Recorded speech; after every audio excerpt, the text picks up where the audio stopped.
आता हा माझ्या ऑफिसच्या बाहेरचा पूर्ण परिसर आहे. आणि जेव्हा असं लोक बघत असतील, ज्यावेळी असं पूर्ण वातावरण वगैरे सर्व बघणार की अरे भारी आहे, कॉर्पोरेट लाईफ भारी आहे. बट जे ॲक्च्युअलमध्ये तिथे जे कामं करत आहेत ना, त्या लोकांनाच माहिती की यासाठी ते काय गोष्ट सॅक्रिफाईस करत आहेत. की जसं की माझं उदाहरण घ्या, तर आज इथं तुम्ही एवढी शांतता बघताय कारण आज संडे आणि संडे असूनसुद्धा आम्हाला ऑफिसला यावं लागलेलं आहे. सो बघू शकता कोणच नाही आज ऑफिसला, कोणच नाही, पण आम्हाला यावं लागलेलं आहे.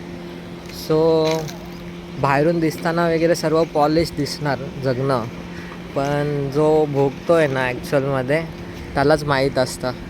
आता याच्यामध्ये पण दोन टाईपचे लोक आहेत की एक आहेत की ज्यांना जॉब नाही आणि एक आहेत की ज्यांना जॉब आहे आणि पण एवढं काम आहे की काय विचारू नका.